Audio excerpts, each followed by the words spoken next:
आज भले ही शेयर बाजार का सारा कामकाज बड़ी बड़ी इमारतों में ढेर सारे कंप्यूटर्स के जरिए होता है, लेकिन भारत में इसकी शुरुआत एक बरगद के पेड़ के नीचे से हुई थी। 1850 के दशक में कुछ लोगों ने मिलकर भारत में स्टॉक एक्सचेंज की शुरुआत की थी। आज के वक्त में भारत का शेयर बाजार बहुत ही अहम हो चुका है, जो दुनिया के टॉप 5 शेयर बाजारों में से एक है। जब बात एशिया की आती है तो इसे सबसे पुराना स्टॉक एक्सचेंज कहा जाता है। आइए आज शेयर मार्केट की पहली स्टोरी के बारे में जानते हैं कि कैसे पेड़ के नीचे शुरू हुआ शेयर बाजार धीरे धीरे बड़ी बड़ी इमारतों तक पहुंच गया। दरअसल 1850 के दशक के दौरान एक बरगद के पेड़ के नीचे कपास के कारोबार से जुड़े सौदे होते थे। यह मुंबई के टाउन हॉल के सामने था, जो आज हॉर्नीमैन सर्कल के नाम से जाना जाता है। आशीष कुमार चौहान और अर्चना जैन की किताब the temple of wealth creation के अनुसार चपरिया बनिया कम्युनिटी के 6 स्टॉक ब्रोकर्स ने बरगद के पेड़ के नीचे जमा होना शुरू किया। इसकी शुरुआत करने का श्रेय कपास के व्यापारी प्रेमचंद रायचंद जैन को भी दिया जाता है, जो 1850 के दौरान ट्रेडिंग में घुसे थे। धीरे धीरे वहां पर बहुत सारे ब्रोकर यानी दलाल जमा होने लगे और सौदे होने लगे।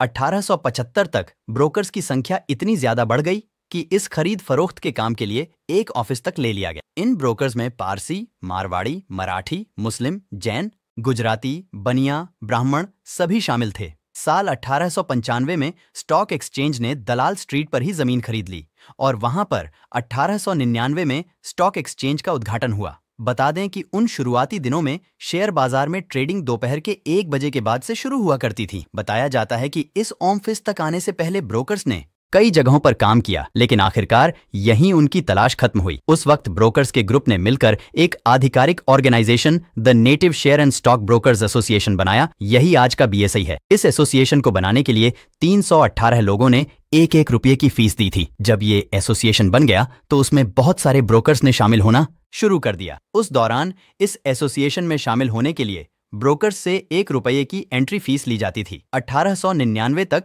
इस एसोसिएशन में 333 मेंबर हो गए थे और मेंबरशिप फीस बढ़ते बढ़ते 1000 रुपये हो गई थी। 1916 तक एसोसिएशन में 362 मेंबर हो चुके थे और फीस बढ़कर 25 रुपये तक पहुंच गई। साल 1920 में मेंबर्स की संख्या 478 हो गई और फीस 48,000 रुपये हो गई। इसके बाद कई स्टॉक एक्सचेंज खुले। 1896 में अहमदाबाद स्टॉक एक्सचेंज खुला, जहां पर टेक्सटाइल मिलों के शेयर ट्रेड होते थे। वहीं प्लांटेशन और जूट मिल कंपनियों के शेयरों की ट्रेडिंग के लिए 1908 में कलकत्ता स्टॉक एक्सचेंज शुरू हुआ। 1920 में मद्रास स्टॉक एक्सचेंज की भी शुरुआत हुई। 1930 में मध्य प्रदेश इंदौर स्टॉक एक्सचेंज शुरू हुआ। वहीं 1943 में हैदराबाद और 1947 में दिल्ली स्टॉक एक्सचेंज शुरू हुए। साल 1986 में सेंसेक्स यानी सेंसिटिव इंडेक्स की शुरुआत की गई, जिसके तहत 30 कंपनियां आती हैं। उस दौरान इसका बेस पॉइंट 100 रखा गया। साल 1988 में securities and exchange board of India यानी सेबी की शुरुआत हुई।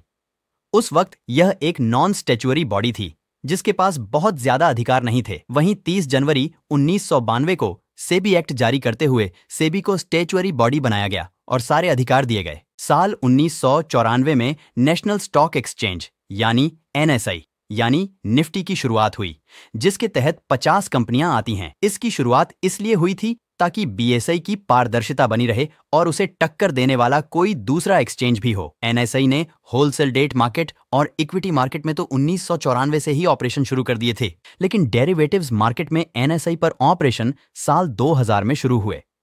1986 में सेंसेक्स की शुरुआत 100 अंकों से हुई थी, जो 1920 तक 1000 अंक के स्तर पर पहुंच गया। उसके बाद 6 फरवरी 2006 तक यानी 16 साल में सेंसेक्स ने 10,000 अंकों का स्तर छू लिया। इसके बाद सेंसेक्स अगले 16 सालों में 24 सितंबर 2021 तक 60,000 अंकों का लेवल छू लिया। 20 जुलाई 2023 को सेंसेक्स ने आज तक का सबसे उच्चतम स्तर 67,619 का लेवल छू लिया। बता दें कि स्टॉक एक्सचेंज या स्टॉक मार्केट एक भौतिक या डिजिटल स्थान है, जहां निवेशक सार्वजनिक रूप से कारोबार करने वाली कंपनियों में स्टॉक या शेयर खरीद और बेच सकते हैं। प्रत्येक शेयर की कीमत आपूर्ति और मांग से प्रेरित होती है। जितने अधिक लोग शेयर खरीदना चाहते हैं, कीमत उतनी ही अधिक होती है। कम मांग और एक शेयर की कीमत गिरती है। शेयर बाजार अब ज्यादातर देशों में मौजूद हैं, लेकिन क्या आप जानते हैं कि 11 wall street, lower Manhattan, New York city, संयुक्त राज्य अमेरिका में स्थित शेयर बाजार है। यह स्टॉक एक्सचेंज यूरोनेक्स्ट के साथ NYSE के विलय द्वारा गठित हुआ। NYSE trading floor 11 wall street में स्थित है और इसमें व्यापार की सुविधा के लिए 4 कमरे हैं। 30 ब्रॉड स्ट्रीट में अवस्थित 5वां व्यापार कमरा फरवरी 2007 में बंद कर दिया गया। वॉल स्ट्रीट और एक्सचेंज प्लेस के कोनों के बीच 18 ब्रॉड स्ट्रीट में स्थित मुख्य भवन को 11 वॉल स्ट्रीट के भवन के समान ही 1978 में राष्ट्रीय ऐतिहासिक स्थल के रूप में नामित किया गया था।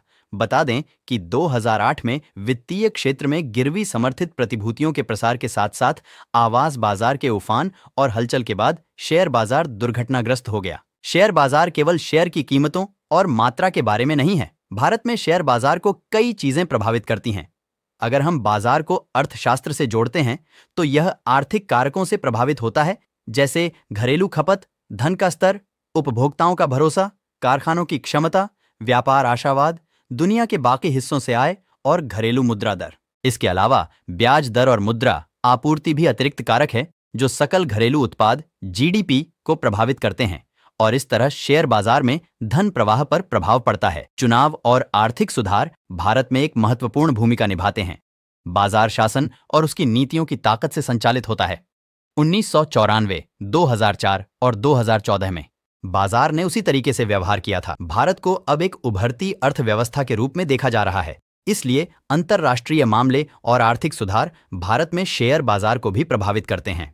वेल्थ डेस्क भारत में अग्रणी निवेश सलाहकारों के साथ साझेदारी करता है जो निवेशकों को बेहतर प्रदर्शन के साथ डाइवर्सिफाइड पोर्टफोलियो देते हैं। इन शीर्ष सलाहकारों द्वारा बनाए और संचालित किए जाने वाले वेल्थ बास्केट पूरी तरह से शोध आधारित हैं। शेयर बाजार इस तरह भावनाओं से प्रेरित होता है कि हम किसी विशेष परिस्थिति में कैसे व्यवहार करते हैं। कोविड-19 के बाद खास तौर पर भारत में व्यावसायिक भरोसे में बढ़ोतरी और सकारात्मक रूप से चलने वाली कई चीजों के कारण बाजार में तेजी देखी गई। आप देख सकते हैं कि कई शेयर कोविड-19 से पहले की तुलना में अब अपने उच्चतम स्तर को पार कर रहे हैं। आपको बता दें कि भारतीय स्टॉक मार्केट पर कौन से कारक अत्यधिक प्रभावशाली होते हैं। भारतीय स्टॉक मार्केट पर आर्थिक सूचकांक, सरकारी नीतियां, अंतर्राष्ट्रीय मामले, चुनाव, ब्याज दरें और मनी सप्लाई जैसे विभिन्न कारकों का प्रभाव पड़ता है। इसके अतिरिक्त बाजार की भावनाएं, निवेशकों की सामूहिक भावनाएं और रवैये बाजार के रुझानों को आकार देने में महत्वपूर्ण भूमिका निभाती हैं। भारतीय शेयर बाजार सार्वजनिक छुट्टियों को छोड़कर शेयर बाजार सुबह 9:15 में खुलता है और दोपहर 3:30 में बंद हो जाता है।